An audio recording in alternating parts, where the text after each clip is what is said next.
오늘은 정말 충격적인 사연을 가져왔습니다. 7년 결혼 생활을 하던 한 남성이 아내로부터 받은 청천벽력 같은 고백. 임신했어. 그런데 당신 아이가 아니야. 이 한마디로 모든 것이 시작되었습니다. 하지만 이 남성은 그냥 당하고만 있지 않았어요. 상간남에게도 가정이 있다는 걸 알게 된 순간 그는 치밀한 복수를 계획하기 시작했습니다. 그리고 그 복수의 결과는 정말 상상을 초월합니다. 배신에는 어떤 대가가 따르는지, 그리고 복수가 얼마나 달콤하면서도 완벽할 수 있는지를 보여주는 이야기입니다. 과연 이 모든 일의 끝에는 누가 웃고 누가 울게 될까요? 본격적인 이야기 시작 전에 아직 무료 구독하지 않으셨다면 무료 구독 버튼 꾹 눌러주시고 함께 실화 속으로 들어가 볼까요? 오늘의 실화 사연 지금 시작합니다. 안녕하세요. 먼저 말씀드릴 게 있는데 제가 오늘 들려드릴 이야기는 실제로 제가 겪은 사연입니다. 다만 개인정보 보호를 위해서 이름이나 직업, 나이, 지역 등은 모두 각색되었으니 혹시 비슷한 분이 계시더라도 오해하지 마시기 바랍니다. 제 이름은 강도은이고 올해 42입니다. 작은 카페를 운영하며 그럭저럭 살아가고 있죠. 아내는 박민정인데 36살이고 피부과에서 상담실장으로 일하고 있습니다. 저희는 결혼한 지 7년이 되었고 아이는 없어요. 사실 아이 문제로는 서로 마음의 상처가 있었지만 그래도 나름 평범하게 살아왔다고 생각했습니다. 문제는 몇 달 전부터 시작되었어요. 아내의 행동이 조금씩 달라지기 시작한 거죠. 원래도 일 때문에 바쁜 편이었지만 요즘 들어서는 정말 외출이 잦아졌습니다. 동료들과 저녁 먹는다, 병원 회식이 있다, 세미나에 참석해야 한다, 이런 핑계들이 부쩍 늘어났어요. 처음엔 승진을 준비하나 보다 했는데 이상하게도 전화를 해도 잘 받지 않더라고요. 어느 날 밤늦게 들어온 아내를 보니 화장이 번져 있고 향수 냄새도 평소와 달랐습니다. 그때부터 뭔가 이상하다는 생각이 들기 시작했어요. 하지만 섣불리 의심하고 싶지 않았죠. 7년을 함께 살아온 아내를 믿고 싶었거든요. 그런데 정말 충격적인 일이 벌어졌습니다. 어느 토요일 오후 아내가 갑자기 저를 불러 앉히더니 임신했어라고 말하는 거예요. 처음엔 기뻤습니다. 그렇게 바라던 아이가 생겼다니 정말 하늘에서 내린 축복 같았거든요. 그런데 다음 순간 아내 입에서 나온 말은 제 세상을 완전히 뒤바꿔 놓았습니다. 당신 아이가 아니야. 그 사람의 아이야. 그 순간 머리가 하얘졌어요. 뭔 소리인지 이해가 안 되더라고요. 아내가 다시 말했습니다. 미안해, 도훈아. 나 다른 사람과 관계를 가졌어. 그리고 그 사람의 아이를 임신했어. 세상이 무너지는 기분이었습니다. 7년이라는 시간, 그동안 쌓아온 모든 것들이 한순간에 허물어지는 느낌이었어요. 누구야? 간신히 목소리를 짜내서 물었습니다. 아내는 눈물을 흘리면서 병원에서 만난 의사 선생님이야. 이재혁이라는 분인데. 라고 대답했어요. 그 순간 정말 미칠 것 같았습니다. 의사라니, 그것도 아내 직장에서 만난 사람이라니. 얼마나 오랫동안 저를 속여왔던 건지 생각만 해도 치가 떨렸어요. 아내는 계속해서 미안하다, 용서해달라고 빌었지만 그 말들이 귀에 들어오지 않았습니다. 그저 배신감과 분노만이 가슴속에서 끌어올랐어요.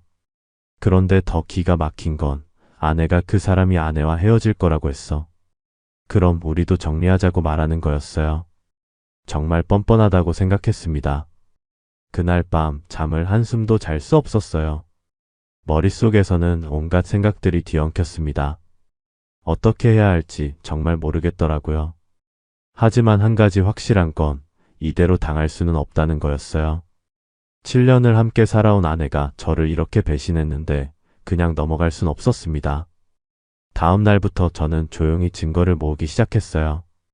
아내의 휴대폰을 몰래 확인해보고 카드 사용 내역도 체크해봤죠. 정말 치밀하게 바람을 피우고 있더라고요. 호텔 사용 내역, 선물 구매 기록, 그리고 그 남자와 주고받은 문자 메시지들까지. 보면서 정말 속이 뒤틀렸습니다. 그 이재혁이라는 남자에 대해서도 알아봤어요. 39살, 정형외과 의사이고 이미 결혼해서 아내와 6살 딸이 있다는 걸 알게 되었습니다. 아내 이름은 서유진, 35살의 전업주부였어요. 정말 기가 막혔습니다. 자기도 가정이 있으면서 남의 가정을 무너뜨리고 있었던 거죠. 그때 문득 한 가지 생각이 들었어요. 나만 당할 순 없다. 저 남자 아내도 알 권리가 있지 않을까? 사실 폭수심도 있었습니다. 저만 이런 고통을 당할 이유가 없잖아요. 그 남자가 제 가정을 파괴했으니 저도 그의 가정에 균열을 낼 권리가 있다고 생각했어요. 며칠 동안 고민하다가 결국 그 여자에게 연락을 취해보기로 했습니다. 아파트 관리사무소를 통해 연락처를 알아냈어요. 처음엔 어떻게 말을 꺼내야 할지 몰랐습니다. 안녕하세요. 당신 남편이 제 아내와 바람을 피우고 있어요. 라고 대뜸 말할 수는 없잖아요. 그래서 일단 근처 카페에서 만나자고 했어요. 중요한 이야기가 있다고만 했죠. 다행히 그 여자 서유진 씨가 만나주겠다고 했습니다. 만나기 전날 밤에도 잠이 안 왔어요. 과연 이게 맞는 일인지, 남의 가정에 이런 폭탄을 터뜨려도 되는 건지 고민이 많았습니다. 하지만 결심했어요. 저도 이미 제 가정이 무너졌는데 혼자만 고통받을 이유는 없다고 생각했거든요. 그리고 무엇보다 그 여자도 진실을 알 권리가 있지 않겠습니까? 자신의 남편이 어떤 짓을 하고 있는지 모른 채 살아갈 순 없잖아요. 드디어 약속 당일이 되었어요. 카페에서 기다리고 있는데 정말 심장이 터질 것 같았습니다. 과연 어떤 반응을 보일까? 믿어줄까? 아니면 저를 미친 사람 취급할까? 온갖 생각이 다 들더라고요. 그때 카페 문이 열리면서 한 여자가 들어왔어요. 사진으로만 봤던 서유진 씨였습니다. 생각보다 순수해 보이는 인상이었어요. 뭔가 세상 물정 모르는 착한 사람 같은 느낌이랄까요? 그 모습을 보니까 더욱 확신이 들었습니다. 이런 순수한 사람이 남편의 배신을 당하고 있다니 정말 안타까웠어요. 동시에 그 이재혁이라는 남자에 대한 분노가 더욱 치밀어 올랐습니다. 유진 씨가 자리에 앉아 저는 곧바로 본론을 꺼냈어요. 더 이상 돌려 말할 수도 없고 돌려 말해서는 안 되는 상황이었거든요. 죄송합니다만 정말 중요한 말씀을 드려야 해서 이렇게 연락드렸습니다. 당신 남편 이재혁 씨와 제 아내가 부적절한 관계를 맺고 있습니다. 유진 씨의 얼굴이 순간 하얘졌어요. 무슨 말씀이세요? 목소리도 떨리더라고요. 저는 준비해온 증거들을 하나씩 보여줬습니다. 호텔 출입 사진, 함께 있는 모습을 찍은 사진들, 그리고 제 아내가 임신했다는 진단서까지. 당신 남편이 제 아내를 임신시켰습니다. 그 말을 듣는 순간 유진 씨가 완전히 무너지더라고요. 손이 벌벌 떨리면서 눈물이 주르륵 흘러내렸어요. 거짓말이겠죠? 우리 남편이 그런 사람이 아니에요. 분명 오해가 있을 거예요. 하지만 증거는 너무나 명확했습니다. 더 이상 부인할 수도 없는 확실한 증거들이었어요. 한참 동안 울먹이던 유진 씨가 조용히 말했어요. 그럼 제가 어떻게 해야 하죠? 저는 정말 몰랐어요. 요즘 남편이 바쁘다고 늦게 들어오긴 했지만 설마 다른 여자와? 목소리가 점점 작아지더라고요. 정말 안타까웠습니다. 저와 똑같은 상황에 놓인 또 다른 피해자였거든요. 그때 갑자기 유진 씨 눈에 다른 감정이 스쳐 지나갔어요. 슬픔이 아닌 뭔가 다른 감정이었습니다. 그 여자. 당신 아내가 정말 임신한 게 맞나요? 우리 남편 아이를 말이에요. 저는 고개를 끄덕였어요. 네, 확실합니다. 제 아내가 직접 말했거든요. 그 순간 유진 씨 표정이 싸늘하게 변했습니다. 그럼 우리도 똑같이 돌려줘야 하는 거 아닌가요? 그 말을 들으면서 저도 순간 뜨끔했어요. 설마 그런 생각을. 하지만 동시에 마음 한편으로는 이해가 되기도 했습니다. 배신당한 사람의 마음이 어떤 건지 저도 알고 있었거든요. 제 말은. 유진 씨가 계속 말을 이어갔어요. 저희가 당한 만큼 돌려줘야 하는 거 아니냐는 뜻이에요. 저도 여자고 당신도 남자고. 그들이 저지른 일을 똑같이 해주는 거죠. 그래야 공평하지 않을까요? 정말 예상하지 못한 제안이었어요. 처음엔 말도 안 된다고 생각했습니다. 하지만 시간이 지날수록 그 생각이 점점 합리적으로 느껴졌어요. 우리만 일방적으로 당할 이유가 뭐가 있겠습니까? 그들이 우리 가정을 파괴했으니 우리도 그들에게 똑같은 고통을 안겨줘야 하는 거 아닐까요? 하지만 저는 망설였어요. 그게 정말 옳은 일일까요? 우리까지 그렇게 되면. 유진 씨가 제 말을 끊었습니다. 옳고 그름을 따질 때가 아니에요. 이미 그들이 선을 넘었잖아요. 우리가 착하게만 살 이유가 뭐가 있어요? 그날 저녁 집에 돌아와서도 유진 씨의 말이 머리에서 떠나지 않았어요. 폭스라는 게 달콤하면서도 위험한 유혹이더라고요. 하지만 한편으로는 정말 그래야 할 것 같기도 했습니다. 그들이 우리에게 준 상처만큼 우리도 그들에게 상처를 줘야 하는 거 아닐까요? 며칠 후 유진 씨에게서 연락이 왔어요. 생각해봤는데 정말로 해보죠. 우리도 똑같이 돌려주자고요. 목소리에서 단단한 결심이 느껴졌습니다. 저도 며칠 동안 고민해봤지만 결국은 같은 결론에 도달했어요. 이대로 당하고만 있을 수는 없었거든요. 처음엔 단순히 그들 앞에서 의미심장한 모습을 보여주는 정도로 시작했어요. 제가 유진 씨와 함께 있는 모습을 일부러 그들이 볼 수 있는 곳에서 연출한 거죠. 이재혁이 자주 가는 레스토랑에서 저희가 친밀하게 대화하는 모습을 보여줬고, 아내 민정이 근무하는 병원 근처에서도 손을 잡고 걷는 모습을 연출했습니다. 효과는 즉시 나타났어요. 아내가 집에 와서 당신 요즘 누구랑 만나고 다니는 거야? 라고 따져 묻더라고요. 저는 짐짓 모르는 척했죠. 무슨 소리야? 나는 항상 집에 있거나 카페에 있는데. 하지만 아내는 계속 의심의 눈초리로 저를 바라봤어요. 이재혁도 마찬가지였나 봅니다. 유진 씨가 말하길 남편이 갑자기 자신의 행적을 캐묻기 시작했다고 하더라고요. 어디 갔다 왔느냐, 누구랑 만났느냐 그런 식으로요. 정말 아이러니했습니다. 자기들은 그렇게 바람을 피우면서 정작 의심받을 일이 생기니까 초조해하다니요. 어느 날 저녁 유진 씨와 함께 술을 마시게 되었어요. 처음엔 그저 계획을 의논하려던 건데 술이 들어가니까 서로의 상처와 아픔에 대해 이야기하게 되었습니다. 정말 힘들었어요. 유진 씨가 눈물을 흘리며 말했어요. 결혼하고 나서 남편만 믿고 살았는데 이런 배신을 당하다니. 저도 마음이 아팠어요. 같은 상황에 놓인 사람으로서 그 마음이 너무 잘 이해되었거든요.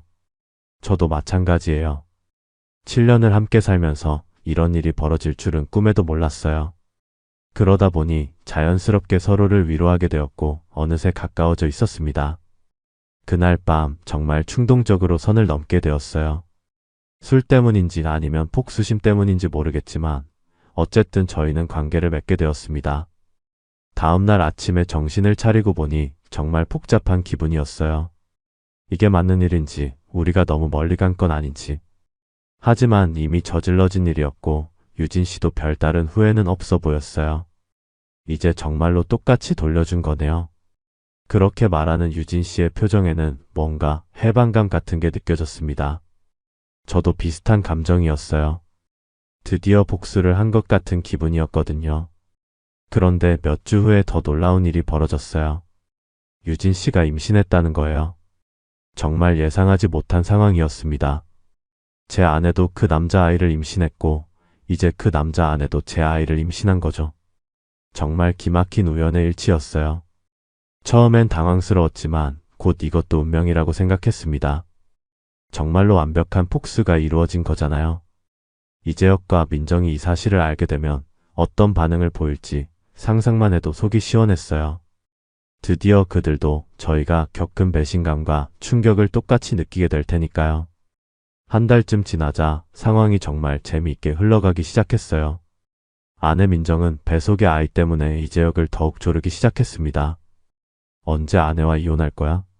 우리 아이 아빠가 되려면 빨리 결정해야 하잖아. 그런 식으로 압박을 가하더라고요. 하지만 이재혁은 이미 저와 유진 씨의 관계를 눈치챈 상태였어요. 아마 누군가로부터 제보를 받았나 봅니다. 어느 날 집에 온 아내가 얼굴이 새파래져서는 재혁이가 이상한 소리를 하는데 당신이 그 사람 아내랑 만나고 다닌다고 하더라고 말하더라고요. 저는 당당하게 대답했어요. 그래, 만나고 있어. 왜 안 돼? 아내가 버럭 화를 내면서 미쳤어. 당신이 어떻게 그런 일을 할 수 있어? 라고 소리쳤습니다. 정말 가소웠어요. 자기는 그렇게 바람을 피워놓고 정작 제가 똑같이 하니까 화를 내다니요. 나는 당신처럼 몰래 한 게 아니야. 당신이 먼저 시작한 일이잖아. 그리고 그 남자 아내도 진실을 알 권리가 있다고 생각해서 알려준 거고, 그 과정에서 자연스럽게 가까워진 거야. 저는 차분하게 설명했어요. 하지만 아내는 이해하지 못하더라고요. 설마 너도 그 여자를? 이라고 물어보는 아내에게 저는 분명히 말했어요. 그래, 당신이 그 남자와 한 짓을 나도 똑같이 했어. 그리고 그 결과도 당신과 똑같아. 아내가 무슨 말인지 이해하지 못하는 표정을 지었을 때 저는 결정적인 한 방을 날렸습니다. 유진 씨도 임신했어. 내 아이를 말이야. 그 순간 아내의 얼굴에서 모든 혈색이 사라졌어요. 완전히 넋이 나간 상태가 되더라고요. 뭐라고? 겨우 목소리를 짜내더니 주저앉아 버렸습니다. 그 모습을 보니까 제 마음도 복잡했어요. 한편으로는 속이 시원했지만 동시에 7년을 함께 산 사람으로서 안타깝기도 했거든요. 하지만 이미 돌이킬 수는 없었어요. 아내는 곧바로 이재혁에게 전화를 걸어서 상황을 설명했습니다. 아마 그쪽도 난리가 났을 거예요. 자기 아내가 다른 남자아이를 임신했다니 받아들이기 힘든 현실이었을 테니까요. 며칠 후 이재혁이 직접 저를 찾아왔어요. 얼굴이 벌겋게 상기된 채로 당신이 어떻게 내 아내를 건드릴 수 있어? 미쳤어? 라고 소리쳤습니다. 저는 웃으면서 대답했어요. 당신이 내 아내에게 한 짓을 나도 똑같이 한 것뿐이야. 문제가 뭐가 있어? 이 미친 자식이. 이재혁이 주먹을 들었지만 저는 전혀 무섭지 않았어요. 때리려면 때려봐. 그 대신 그 일로 더 큰 문제가 생길 수도 있다는 걸 알고 해. 결국 이재혁은 주먹을 내리더라고요. 의사라는 직업 때문에 함부로 폭력을 쓸 수도 없었을 거고요. 당신들이 먼저 시작한 일이야. 제가 차분하게 말했어요. 7년 결혼 생활을 파괴하고 남의 아내를 임신시킨 건 당신이잖아. 나는 그저 당신이 한 일을 그대로 돌려준 것뿐이야. 이재혁의 얼굴이 점점 일그러졌어요. 이제 모든 카드를 공개할 때가 되었습니다. 저는 그동안 모아둔 증거들을 바탕으로 상간자 소송을 준비했어요. 이재혁과 민정을 상대로 한 위자료 소송이었습니다. 변호사를 선임하고 모든 증거 자료들을 정리해서 제출했죠. 호텔 출입 기록, 카드 사용 내역, 문자 메시지 내용, 그리고 임신 진단서까지. 정말 완벽한 증거들이었어요. 변호사도 이 정도 증거면 승소는 확실하다고 말할 정도였습니다.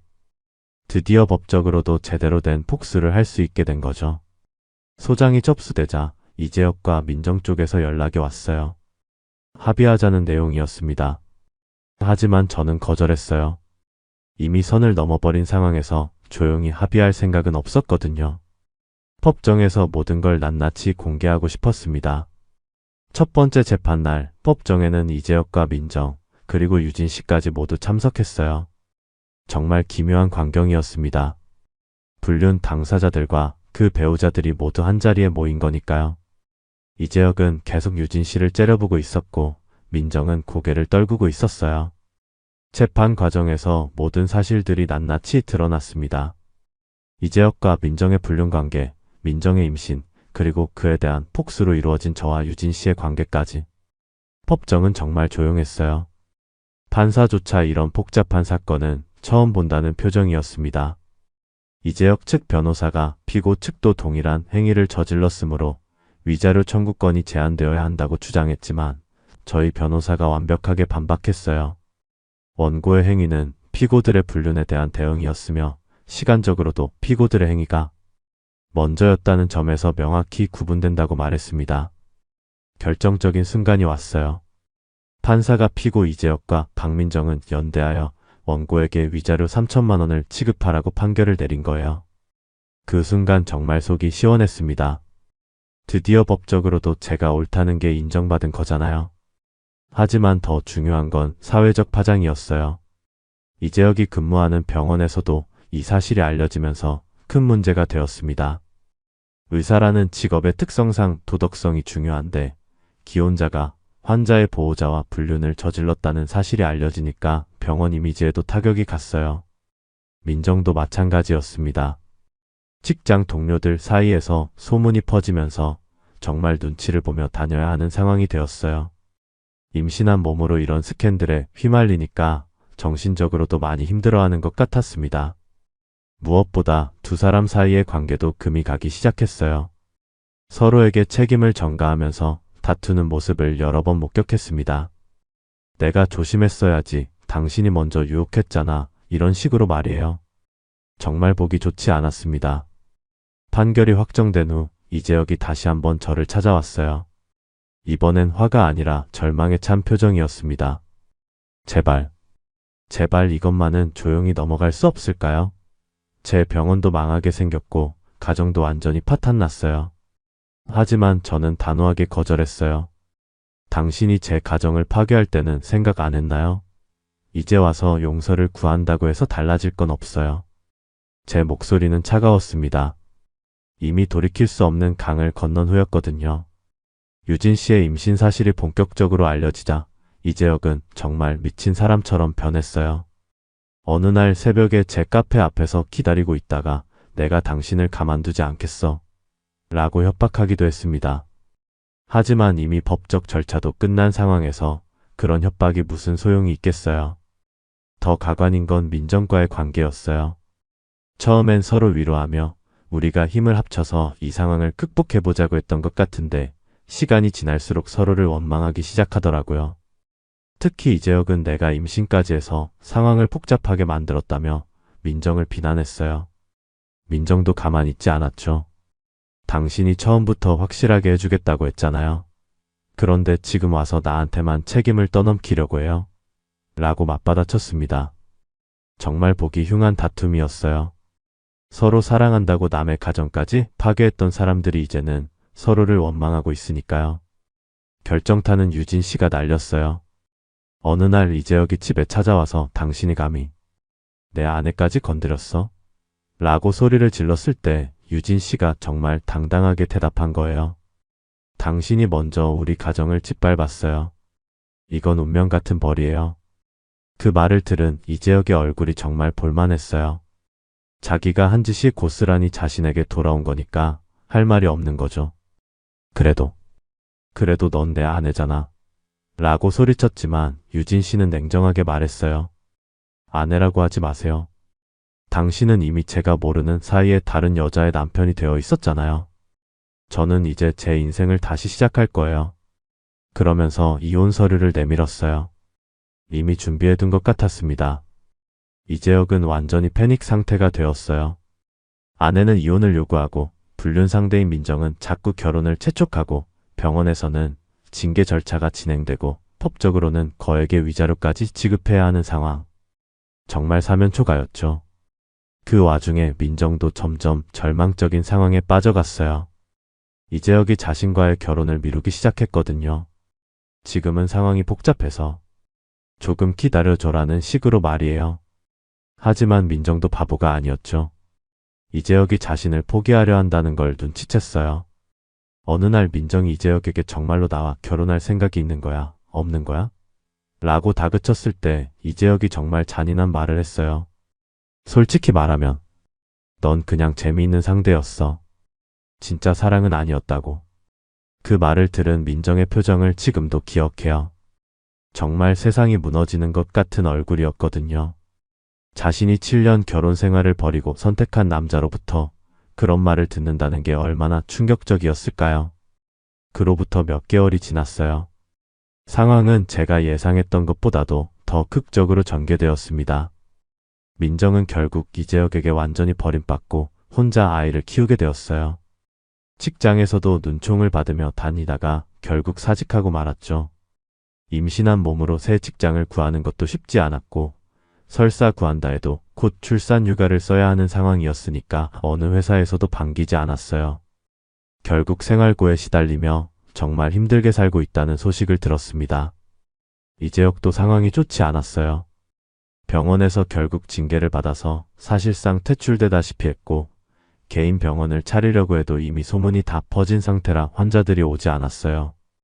의사라는 직업이 신뢰가 생명인데 그 신뢰를 완전히 잃어버린 거죠. 게다가 유진 씨와의 이혼 소송에서도 완전히 밀렸어요. 불륜이 먼저 시작된 건 이재혁 쪽이었고 증거도 확실했으니까 재산 분할에서도 불리한 판정을 받을 수밖에 없었습니다. 정말 모든 걸 잃어버린 셈이죠. 반면 저희는 어떨까요? 물론 처음엔 복잡한 감정들이 많았어요. 하지만 시간이 지나면서 유진 씨와 저는 서로에게 진정한 위로가 되어주고 있었습니다. 같은 상처를 겪은 사람끼리만 이해할 수 있는 마음이 있잖아요. 유진 씨가 건강한 아들을 낳았을 때 정말 기뻤어요. 제 아이를 품에 안고 있으니까 새로운 희망이 생기는 기분이었습니다. 물론 이 모든 상황이 폭스에서 시작된 게 맞지만 결과적으로는 새로운 가정을 이루게 된 거죠. 법원에서 받은 위자료 3천만 원으로 카페도 확장했고 유진 씨와 함께 새로운 삶을 계획하고 있어요. 아이도 건강하게 잘 자라고 있고 무엇보다 서로를 진심으로 아끼고 있습니다. 처음엔 복수였지만 지금은 진짜 사랑이 되었어요. 얼마 전에 민정이 제게 연락을 해왔어요. 도훈아, 정말 미안해. 내가 잘못했어. 다시 생각해 볼 수는 없을까? 라고 말이에요. 하지만 저는 단호하게 거절했습니다. 이미 끝난 일이야. 그리고 내가 선택한 결과잖아. 이재혁도 몇 번 찾아와서 모든 걸 원래대로 돌리자고 제안했지만 말도 안 되는 소리죠. 이미 흘러간 물을 어떻게 되돌릴 수 있겠어요? 게다가 저희에게는 이제 소중한 아이가 있잖아요. 결국 배신에는 반드시 대가가 따르는 거예요. 민정과 이재혁이 생각 없이 저지른 불륜이 결국 자신들의 인생을 완전히 망쳐버린 거죠. 저희를 배신했을 때는 그 결과까지 생각하지 못했겠지만 세상에는 공짜가 없어요. 지금 저는 유진 씨와 아들과 함께 평범하지만 행복한 일상을 보내고 있습니다. 카페 일도 잘 되고 있고 가정도 화목해요. 물론 처음부터 이런 방식으로 만나게 된 건 아니지만 결과적으로는 서로에게 최고의 선택이었다고 생각해요. 배신에는 반드시 대가가 따릅니다. 그리고 그 대가는 생각보다 훨씬 쓰디쓰죠. 제가 들려드린 이야기를 간단히 정리해보면 7년 결혼 생활 중 아내의 불륜과 임신 고백으로 시작된 배신의 연쇄작용이었습니다. 상간남의 아내와 연합해 똑같은 방식으로 폭수했고 결국 법적 승리와 함께 새로운 가정을 이뤘습니다. 반면 불륜 당사자들은 서로를 버리고 사회적, 경제적으로 완전히 몰락했죠. 여러분이라면 저와 같은 상황에서 어떻게 하시겠어요? 그냥 참고 넘어가실 건가요? 아니면 저처럼 똑같이 돌려주실 건가요?